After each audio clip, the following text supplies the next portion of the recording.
Collectorate కార్యాలయంలో ప్రజావాణి కార్యక్రమానికి విచ్చేసినటువంటి ప్రజలకు, ఉద్యోగులకు అధికార దాహత్య తీర్చడం కోసం ఉచిత మజ్జిగ పంపిణీ కార్యక్రమాన్ని కరీంనగర్ జిల్లా టీఎన్జీఓల సంఘం శ్రీకారం చుట్టడం జరిగింది.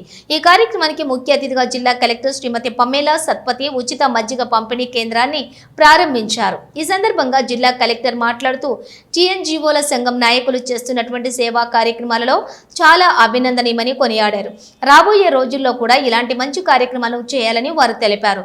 ఎంప్లాయీస్ జేఏసీ చైర్మన్ దారం శ్రీనివాసరెడ్డి మాట్లాడుతూ జిల్లా కలెక్టర్ మాకు ఆదర్శనీయమని, తాను చేస్తున్నటువంటి కార్యక్రమాలలో భాగంగా పేద పిల్లలకు ఉచిత పుస్తక పంపిణీ, అనాథ పిల్లలకు వివాహం చేయటం, అదేవిధంగా స్థానిక కలెక్టరేట్లో లైబ్రరీని ప్రారంభించడం, మహిళలకు ఆరోగ్యపరమైనటువంటి సమస్యలు తలెత్తినప్పుడు ప్రతి మంగళవారం ఆరోగ్య మహిళా కార్యక్రమం ద్వారా ఉచితంగా మహిళలందరికీ ఆరోగ్య పరీక్షలు చేయించడం లాంటి సేవా కార్యక్రమాలతో పాటు వేసవి కాలంలో గొంతు తడారిపోతూ సుదూర ప్రాంతాల నుంచి ప్రజావాణికి వారి సమస్యలను పరిష్కరించుకోవడానికి వచ్చిన పేద ప్రజలకు మజ్జిగ పంపిణీ చేయడం మాకు కూడా ఆనందంగా ఉందన్నారు.